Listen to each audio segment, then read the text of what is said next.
Good morning students. आज हम लोग वर्कशीट नंबर 68 करने वाले हैं साइंस की, जिसका टॉपिक है स्थितिज ऊर्जा। अब आप सोच रहे होंगे कि हमने पहले की थी गतिज ऊर्जा, आज हम कर रहे हैं स्थितिज ऊर्जा। ये क्या होती है इसके बारे में चलो आज डिस्कस करते हैं, जिसमें जिज्ञासा दी से ज्ञान पूछता है खींचे हुए रबड़ या धनुष की खींची हुई डोरी में किस प्रकार की ऊर्जा होती है। जब भी हम किसी धनुष को खींचते हैं, ठीक है, मान लो ये धनुष है, इसकी जो डोरी है उसको खींचेंगे तो जो ऊर्जा इसके अंदर है उसी को हम बोलते हैं स्थितिज ऊर्जा, ठीक है, या काइनेटिक एनर्जी, जिसको हम के से लिखते हैं। ठीक, इसमें किसी वस्तु में उसकी आकृति या स्थिति के कारण उपस्थित ऊर्जा को स्थितिज ऊर्जा कहते हैं। ठीक है, तो मतलब किसी वस्तु में उसकी आकृति या स्थिति के कारण उपस्थित ऊर्जा को स्थितिज ऊर्जा कहते हैं।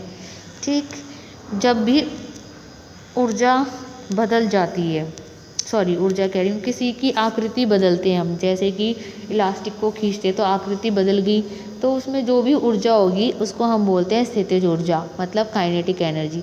तो धनुष की डोरी को जब खींचोगे तो हमारे शरीर की पेशीय ऊर्जा जो होती है धनुष की डोरी में स्थितिज ऊर्जा के रूप में काम करती है, मतलब कि स्थानांतरित हो जाएगी। अगर मैं खींचूँगी अपनी पेशियों से, मतलब मेरी मसल्स काम करेंगी उस डोरी को खींचने में, तो उसके अंदर जो ऊर्जा जाएगी उसको हम बोलते हैं स्थितिज ऊर्जा। तीर को छोड़ने पर यह ऊर्जा गतिज ऊर्जा में बदल जाती है। तीर को छोड़ दोगे तो मतलब कि वो काइनेटिक एनर्जी किस में बदल जाएगी, पोटेंशियल एनर्जी। स्थितिज ऊर्जा पोटेंशियल एनर्जी को बोलते हैं। ठीक है, काइनेटिक एनर्जी, पोटेंशियल एनर्जी आपकी बदल जाएगी काइनेटिक एनर्जी में, मतलब कि तीर जो चला है अब वो गति कर रहा है, तो गति जो भी वस्तु करेगी उसके अंदर कौन सी एनर्जी आ जाएगी, काइनेटिक एनर्जी या गतिज ऊर्जा आएगी। ठीक है, ये आपको हमेशा याद रखना है कि जो भी चीज़ वस्तु गति कर रही है उसके अंदर काइनेटिक एनर्जी है। मैं उस धनुष की डोरी को पकड़ के खड़ी हुई हूँ, मतलब उसमें कोई गति नहीं हो रही, जैसे ही मैं इसको छोड़ दूँगी तो ये गति में आ जाएगी, जो भी इसके साथ में तीर लगा हुआ होगा वो भी गति में आ जाएगा। तो पोटेंशियल एनर्जी, स्थितिज ऊर्जा किस में बदल जाएगी, गतिज ऊर्जा में बदल जाएगी। ठीक है बच्चों, अब किसी ऊंचाई पर वस्तु की स्थितिज ऊर्जा, कोई भी वस्तु है जो ऊंचाई पर रखी है उसकी स्थितिज ऊर्जा, तो इसमें किसी वस्तु को ऊंचाई पर ले जाने पर उसकी स्थितिज ऊर्जा बढ़ जाती है, क्योंकि ऊंचाई बढ़ाने के लिए गुरुत्वाकर्षण बल के विपरीत कार्य किया जाता है, अतः इसे गुरुत्वाकर्षण स्थितिज ऊर्जा बोलते हैं। जब भी कोई चीज़ आप ऊंचाई पे रखोगे, जैसे ये ग्राउंड है, यहाँ पे ये छत है, यहाँ पे अगर पत्थर रखा हुआ है तो अगर वो नीचे आ रहा है, ठीक है, विपरीत कार्य, गुरुत्वाकर्षण के विपरीत कार्य कर रहा है, ये यहीं पे है, अभी नीचे नहीं आया है, ठीक है, यहाँ पे है, तो गुरुत्वाकर्षण जो है इसको नीचे की तरफ खींचता है, ये उसके अगेंस्ट काम कर रहा है गुरुत्वाकर्षण के। ठीक है, तो इस ऊर्जा को अब हम क्या बोलेंगे, वैसे तो ये रेस्ट पे ही है, विराम अवस्था में ये ऊपर रखा हुआ है, इसके अंदर स्थितिज ऊर्जा है, पोटेंशियल एनर्जी है, ठीक है, लेकिन इसके ऊपर गुरुत्वाकर्षण भी काम कर रहा है, इसलिए हम इसको बोलते हैं गुरुत्वाकर्षण स्थितिज ऊर्जा। ठीक है, तो जो भी वस्तु रखी है उसका द्रव्यमान मेरा m में मानती हूँ, माँ कह रही हूँ m। ठीक है, तो माना कि इस ऊंचाई तक, फिर हम किस ऊंचाई तक लेके गए हैं वो हाइट, ठीक है, वो ऊंचाई h से लिखेंगे हम। उसको उठाने के लिए लगा न्यूनतम बल वस्तु का भार के बराबर होता है।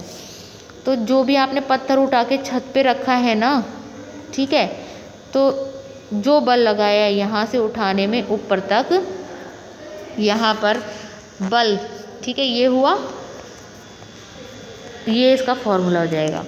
तो जो द्रव्यमान है प्लस इनटू में त्वरण, ठीक है, ये किसके बराबर होता है, बल के बराबर होता है।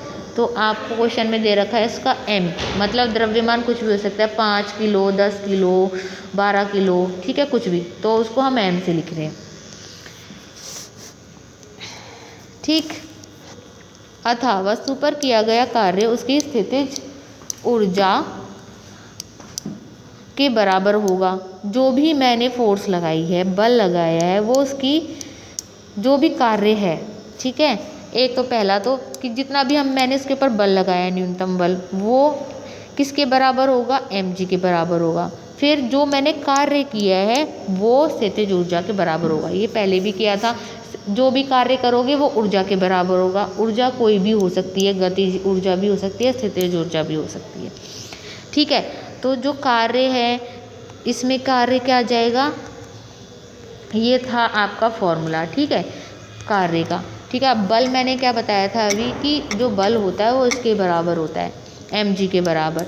तो यहाँ पे मैंने क्या लिख लिया, mg, ठीक है। और s, मैं ऊंचाई बताई थी ना, ऊंचाई ये दूरी है, नीचे से लेके ऊपर तक की दूरी को हम लिखते हैं h से। तो s की जगह मैंने क्या लिख दिया, h।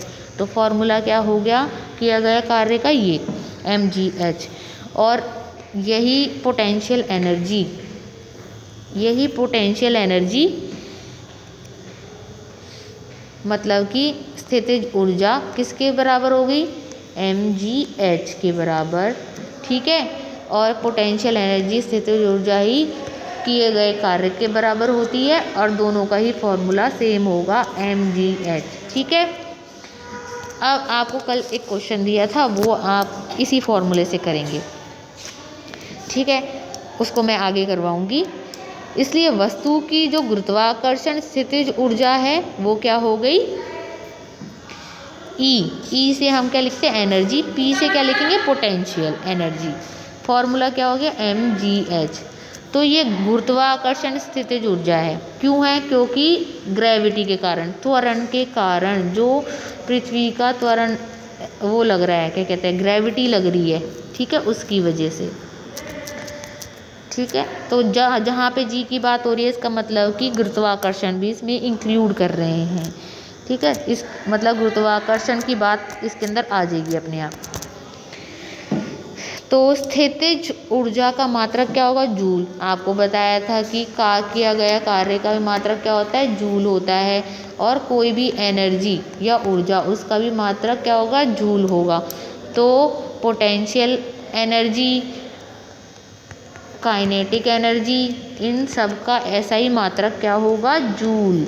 ये आप लोगों को हमेशा याद रखना है, क्योंकि क्वेश्चन में जब न्यूमेरिकल आते हैं तो हमें सॉल्व उसके साथ में, जब भी हम कोई भी ऊर्जा या एनर्जी निकालेंगे, पोटेंशियल एनर्जी, काइनेटिक एनर्जी, तो हमें उसके साथ में हमेशा जूल डालना है। जैसे इस क्वेश्चन में दे रखा है ना स्थितिज ऊर्जा, तो उसके साथ में ये जूल डाल रखा है 50 के साथ में, ऐसे ही आपको डालना है, क्योंकि इसके मार्क्स होते हैं यूनिट लिखने के। अब आते हैं हम किसी वस्तु की स्थितिज ऊर्जा केवल उसकी ऊंचाई पर ही निर्भर करती है, चाहे वह किसी भी पथ से उस ऊंचाई पर पहुंची हो।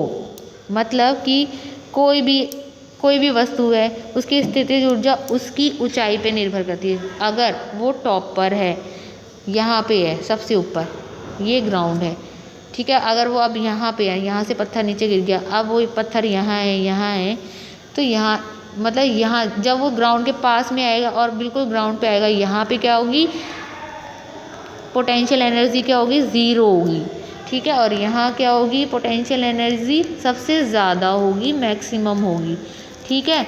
मतलब कि वस्तु की ऊंचाई पे निर्भर करता है कि उसमें स्थितिज ऊर्जा कितनी होगी। सबसे ऊपर रहेगा वहाँ पे सबसे ज़्यादा रहेगी, सबसे नीचे बिल्कुल ग्राउंड पे पहुँच गया, यहाँ पे क्या होगी, ज़ीरो।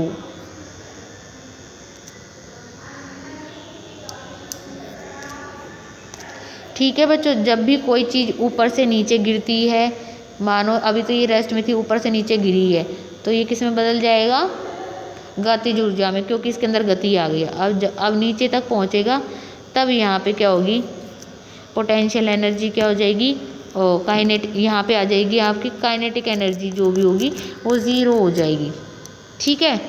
और क्योंकि यहाँ पे गति ख़त्म हो गई है, विराम अवस्था पे आ गई है, इसलिए, ठीक है बच्चों। इसके बाद गतिज ऊर्जा में जो भी आपकी स्थितिज ऊर्जा है वो किस में बदलती रहती है, लगातार गतिज ऊर्जा में बदलती रहती है। तब तक बदलती रहती है जब तक वो विराम अवस्था में या रेस्ट पे नहीं आ जाती। तो नीचे पहुंचने तक वस्तु की पूरी स्थितिज ऊर्जा गतिज ऊर्जा में बदल जाती है। तो मतलब कि पूरी जो पोटेंशियल एनर्जी है वो गतिज ऊर्जा में बदल जाएगी नीचे आने तक। ठीक है, अब हम एक एग्जाम्पल करते हैं इसके अंदर, जिसमें पूछा है, आपको बोला है कि 2 किलो का द्रव्यमान है किसी वस्तु का और वो 5 मीटर और 10 मीटर की ऊंचाई पर, मतलब पहले 5 मीटर पे लेके गए उसको, पहले उसको 5 मीटर पे लेके गए, ठीक है, ये 5 मीटर, उसके बाद उसको 10 मीटर की ऊंचाई पे लेके गए। ठीक है, दोनों स्थितियों में वस्तु की गुरुत्वाकर्षण स्थितिज ऊर्जा में अंतर निकालिए। तो मतलब कि आपको गुरुत्वाकर्षण स्थितिज ऊर्जा में अंतर निकालना है, ये फॉर्मूला लगाना है। तो इसका मतलब है कि दोनों इस ऊंचाई पे अलग होगी पोटेंशियल एनर्जी, स्थितिज ऊर्जा इस पे अलग होगी, तो दोनों की एनर्जी अलग अलग निकालोगे। ठीक है बच्चों, अब आगे क्वेश्चन करते हैं हम लोग। तो इसमें आपको बच्चों अब 5 मीटर की ऊंचाई पर आपको जो पोटेंशियल एनर्जी लेनी है उसमें जो हाइट होगी उसको आपको लेना 5 मीटर। ठीक है, तो ई पी कितना आ गया, एम कितना है आपका 2, जी 10, हमेशा जी की वैल्यू क्या होती है 10, हाइट कितनी है 5, इसको सॉल्व करोगे तो 100 जूल आएगा। इसी तरीके से दूसरी वाली, ये तो हो गई पोटेंशियल एनर्जी 1, ये हो गई 2, एम कितना है 2, जी है 10 और ऊंचाई कितनी है 10। तो यहाँ पर आपकी आ गई है वैल्यू 200 जूल। ठीक, अब आप लोगों को बताना है ये जो दूसरी वाली पोटेंशियल एनर्जी स्थितिज ऊर्जा है उसकी वो आई है 200 जूल, पहली वाली आई है 100 जूल। ठीक है, अब इन दोनों के बीच में अंतर क्या होगा आपका, इन दोनों के बीच में अंतर बताना है आपको। तो 200 में से 100 को माइनस कर दोगे तो आपका अंतर आ जाएगा। तो 100 जूल का अंतर आया है, 200 में से 100 माइनस, तो 100 जूल आ जाएगा। तो दोनों गुरुत्वाकर्षण स्थितिज ऊर्जा कितनी होगी 100 जूल। इसके बाद है सेकंड वाला न्यूमेरिकल, इसमें ऊंचाई दे रखी है आपको 5 मीटर और उसका जो द्रव्यमान है वो 1 किलो दे रखा है। ठीक है, और एक वस्तु की स्थितिज ऊर्जा का परिकलन कीजिए, जी आपको 10 दे रखा है इसके अंदर।